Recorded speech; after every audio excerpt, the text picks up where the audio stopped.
Texas back. But I plan to make well over 1,000. I don't plan on going to sleep tonight. Probably go 71-68. UNC versus Kansas. Why did that get bring up? Why are we doing that? Woo-sooey, pig-sooey. I would disagree with the hot hand part because, like I said, Longhorns won 19 of their last 20. I hope it's not close. I hope Texas gets destroyed. I think because I would have San Diego State in this matchup, I have to go UConn. Texas friends, feel free to DM me on the Twitter, which you don't know, and that's for good reason. Hey y'all, my name is Riley Dutcher, and I'm smarter than all you guys because I won Outsiders Opinion's second bracket challenge. Now back to Austin and Kevin. What's up, y'all? Welcome to our NCAA Opinions of the Week. And the man that texted in the group chat that we need to get better, or I need to get better, a reevaluation is needed. Austin. Yeah, Kevin, I don't know about you when you made your final bracket. I haven't really checked the group just out of a fear of, causing some sort of PTSD between me creating the brackets and seeing what I ended up making. This has not been great. You're doing the best out of the official bracket, my bracket, and Jake's bracket. The problem is with who I selected, it is host, but that's okay. Yeah. So y'all should be getting a message soon if you're in the group. Trevor Perkins is number 1. 2 is this guy called Chef Gumpy. 3 is Ben Tomazic. Oh, and then Ben's right up. So Ben has both his brackets in the top 5. So make sure we have your email so we can talk to you about our liner in case you win. We'll see. But yeah, what a week it was, or a weekend it was. And we're going to review the first and second round. And you are not hearing Jake's voice because he is, I think, taking a break, calming down from just how some picks may have landed for our group as well. Yeah, I think I'll also need a mental hiatus like he's currently on. So let's get into the games. Which region do you want to start with? Yeah, so let's start with, I think, trying to pull up the actual bracket. Oh, I got it now. Do you want to start with UConn? UConn pretty much demolished Stetson, which we were expecting. Yeah, that wasn't all that shocking. I mean, the Stetson is the best 16 seed, but that doesn't matter when you're going against the best team in the country. Yeah, and the Northwestern one, which is a little bit surprised over FAU. Yeah, John L. Davis kind of he should have attacked instead of just pulling up for a 3 that he got blocked on.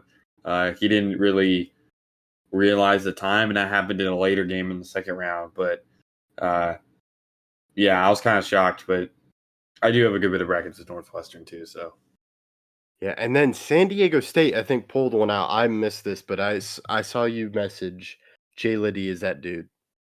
Yeah, I mean, he had 32 and 8. I was extremely happy. And then Yale, man, this was shocking. Yale beat Auburn, and I think, I'm curious what Auburn went from shooting. Okay, they shot 45% from 3.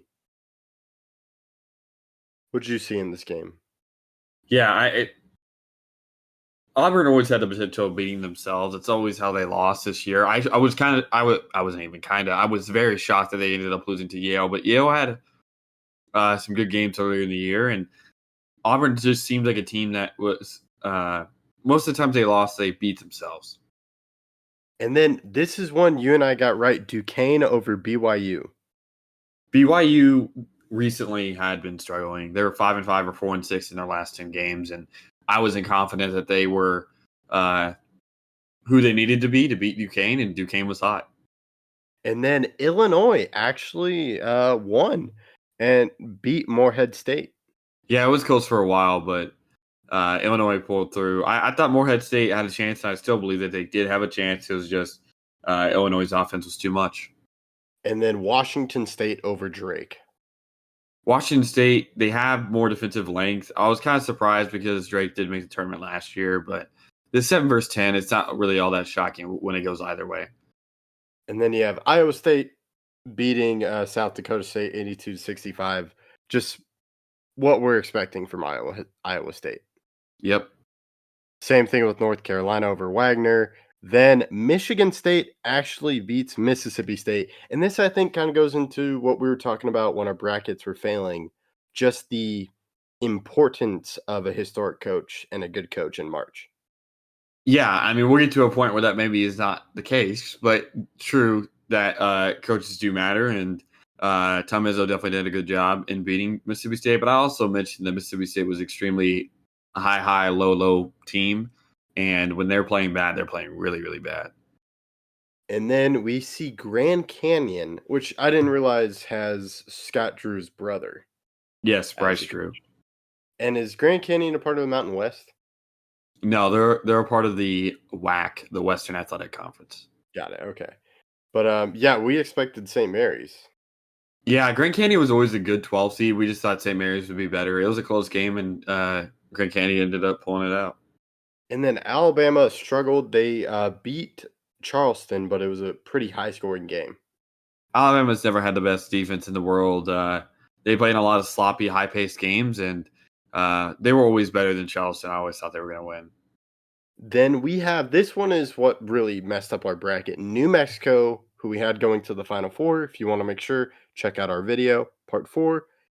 Clemson beats New Mexico 77-56. Just I love Shefflin.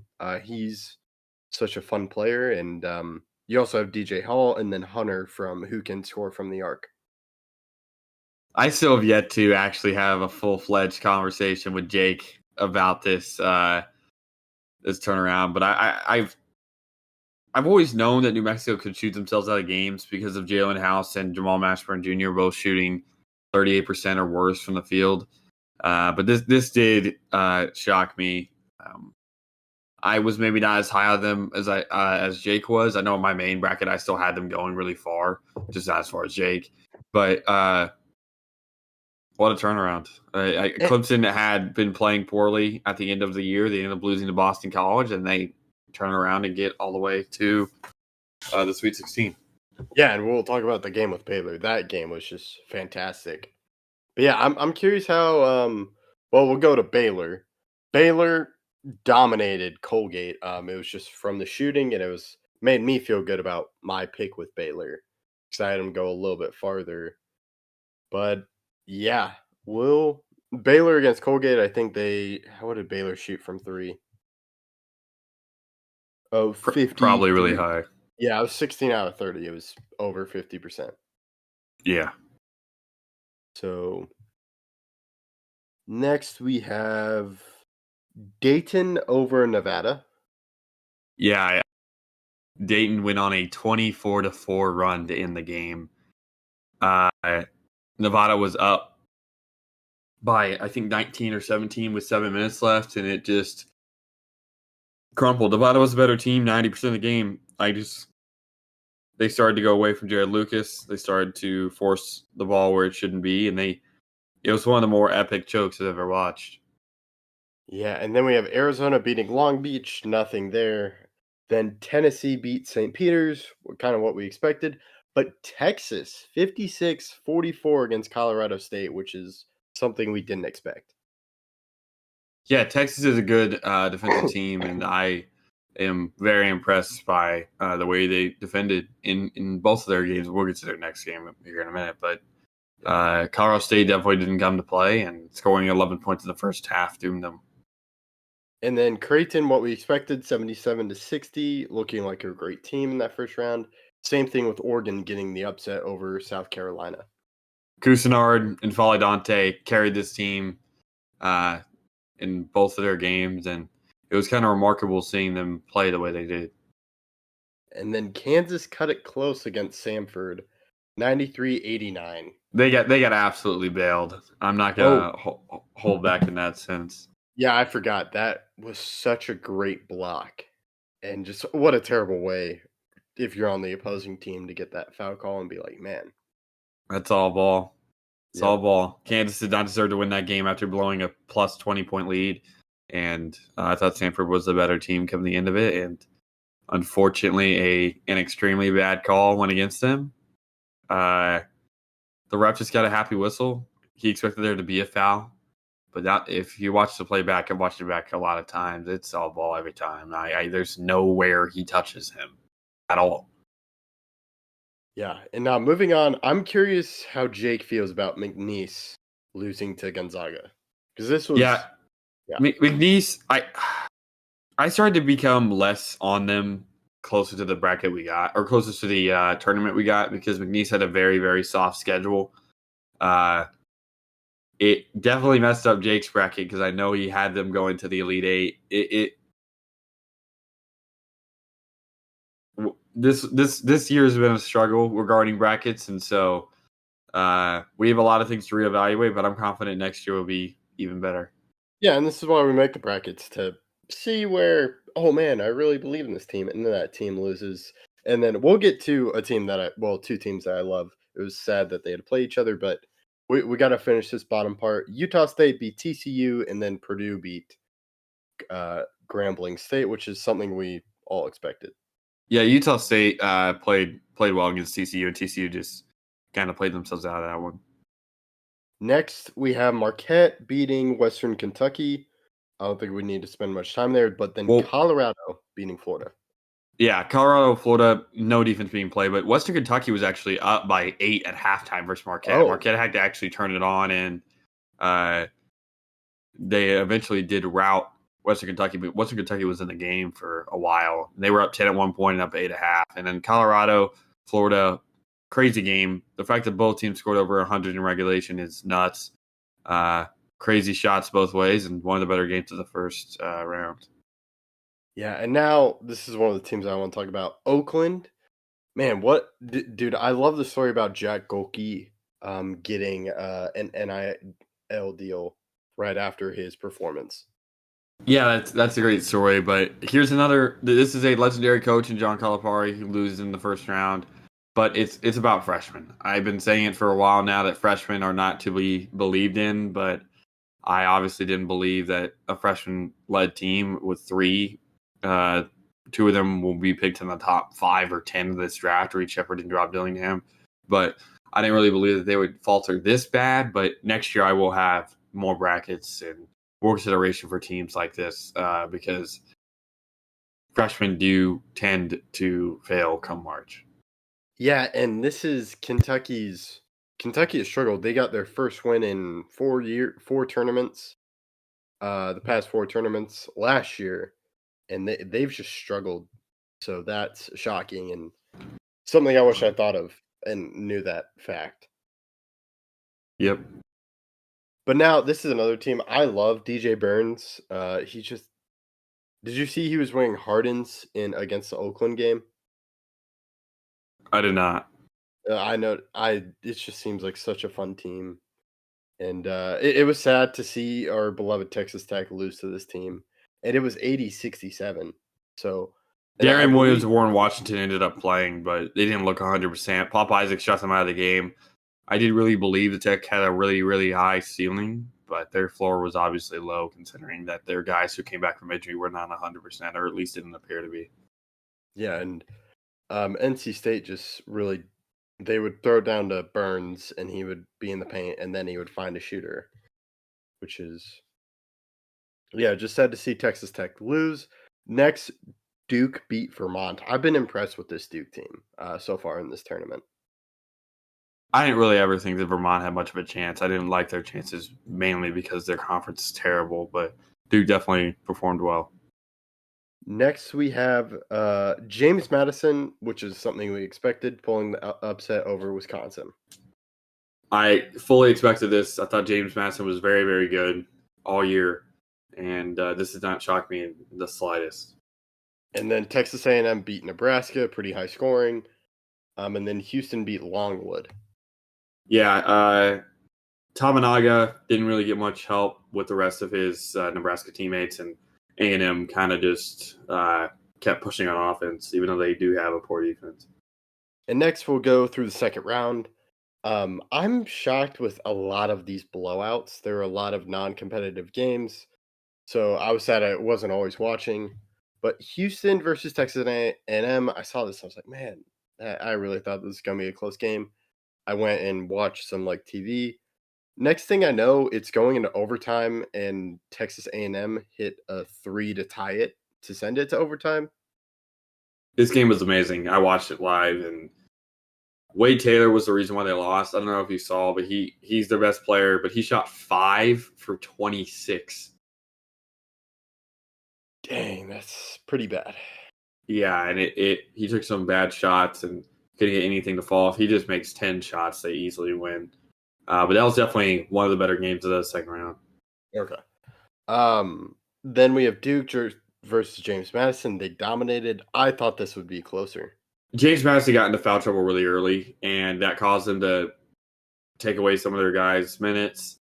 But it's not what teams should be doing. And it was a great run by James Madison. But once they started, Terrence Edwards got 2 fouls really early, and they took him out. And that's their best player. So the way they coach could have been slightly improved, but I was definitely impressed by Duke. And then this game was amazing. NC State versus Oakland. I thought both teams did great defensively, but specifically NC State with the way they were just guarding Jack Golke. Yeah, but he still shot 6 for 13 to start that game. The last 4 shots he really took were at the very, very, very end to try to get something to go in, but they weren't really defending him amazingly, but they were defending him definitely better than Kentucky did.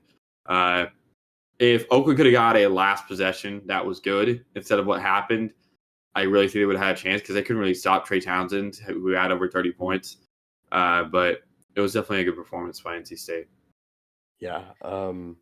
Next, we got Marquette versus Colorado. Great game. Marquette hit some crazy shots and was shooting uber efficiently. I don't think in the first half they missed a 2-point shot. I think they went 14 for 14 in the first half. So Colorado's defense, again, comes back to haunt them because that's the same reason why Florida scored 100 points and the same reason why they ended up losing this game. Next, this is a thing you push for. You were saying Purdue would win. Jake and I went with Utah State, and we were wrong. Purdue scored 100 on Utah State. Yeah, Utah State wasn't really built for Purdue, unfortunately, and that's mainly because of the fact that their best player is an inside player, and he can just sit in the paint and defend. And next, we have Gonzaga beating Kansas pretty handedly. I know Kansas didn't deserve to make it this far. What were you saying? It was a pretty close first half, but Kansas just lost steam in the second half. I would have rather seen Stanford in this game. Yeah, me too. Next, Creighton versus Oregon. I saw the end of this. This was the best game. This was the best game of the second round. It went to double overtime. Cousinard had a chance at the end of regulation, but it went slow and then took a hard layup, just like the John L. Davis thing. But he ended up scoring 32 or 35 points, and Foley Dante also had 26 and 20. So those were their really two guys. And then Shackelford got hurt. Shackelford, I think it is. Got hurt. That really kind of doomed them because they don't really have many other players besides their two main guys. Yeah, I couldn't remember because I was like, I thought it was way more close when I saw 86-73. But yeah, I think when it was at like 71 points, Dante and who I can't say Cousinard had 58 of those points, and they had scored all the points in the second half, which I was shocked. And then Ashworth for Creighton was just incredible. And I glanced away. How did someone miss the free throw at the end, right? The end of regulation? End of regulation. Yeah. Dante got fouled, and they were up 2, but he missed his first free throw. And it's wild because at the beginning of overtime, he gets fouled, and he made both. So it's timely free throw shooting. Oregon could have won this game. Creighton could have won this game. This game was so good, so close, and this is definitely my favorite game, I think, so far in the tournament. Yeah, it was such a fantastic game. Yeah, and I think Ashworth was the guy that hit like a 2. I think it was like a fade. I was like, whoa. It was just a heck of a shot, and he's a great shooter. So yeah, now we got Texas versus Tennessee, and that's just sad to see Texas lose. Yeah, it was a tough loss. There was 2 shots by Devin Dessou that rimmed out, hit probably everything in the rim and ended up missing. And then he hit a layup that everything in the rim and then missed. They really could have won this game. They played amazing defensively. Their offense was poor, but they really could have won this game, and it was close all the way to the end. Now we have Arizona versus Dayton, 78-68. Yeah, Dayton's good, but they were never going to really contend with what Arizona had. Next, we have Clemson versus Baylor. This one was good, but it was also both teams could not hit their free throws. It was close at the end because I think Clemson missed some free throws, or Clemson may have done. Oh, Clemson did a foul. That's what it was on Walter. It was Chef ran into Walter, or maybe it was Hall. It was Hall because Hall fouled out. And Walter, I think, could have taken the lead with both free throws, right? I think so. This is one of the games I didn't get to fully watch, but I know that it was close, and I know that Clemson almost ended up choking it away. Yeah, but Walter missed both free throws, and then that's when Clemson started to get on the lead. But yeah, it was fun. I was surprised because I thought so highly of Baylor, and Clemson just had an incredible start. But Baylor fought in the second half, and then at the end, they struggled. So next we go Alabama versus Grand Canyon. What a wild game! It was just it seemed like a street fight all game. But the problem with Grand Canyon in this game was that they were playing at the high pace that Alabama tends to play at. Yeah, and that kind of doomed them. Yeah, I was just going through between sports all day yesterday, and I thought it was going to be close, and then Alabama pulled away. Next, we have North Carolina beating Michigan State 85-69. This game wasn't really all that close. North Carolina's the much superior team. And then Iowa State beat Washington State. I think it was close for a little bit, and then Iowa State pulled away. It was close for a little bit. It was tied at halftime 27-27, and Washington State was staying in. It was just Iowa State ended up just bludgeoning them with great defense. Next, this one surprised me. I thought Duquesne was going to have a close game against Illinois, but Illinois wins 89-63. Yeah, Illinois' offense was killer, and they just ended up just pulling away. Next, we go San Diego State. What was their highest scoring game last year in the tournament? I do not know. Or largest margin of victory, because I was surprised they handled Yale pretty good, 85-57. Yeah, it's definitely it was a huge win, and they absolutely torched. It was never close. Let me go to last year and see their biggest margin of victory, though. They beat Furman in the second round by 23. 23, okay. So this is like a similar thing. They were a 5 seed last year in the South and ended up playing the 13th seed and ended up beating them by 23. Oh, okay. Huh. And then Jalen Ledee did great as well with 26 points. Yeah, Jalen Ledee is a great player. They sat in the last 8 minutes, and he still had 26 and 9. Wow. Yeah. And then we got UConn versus Northwestern, 75-58. But, man, I'm just looking at the Sweet 16, but I believe that is for another video. Yeah, and UConn played amazing. Northwestern was trying to push for it, but UConn's just suffocating. Yeah, so it was a fun week. There were some great games, but there were also some stinkers in there. But that's all I got. I'll turn it over to you. Yeah, thank you guys for listening. What was your favorite game so far in the tournament? Where did your Breckie go right or wrong? And please catch us there next video.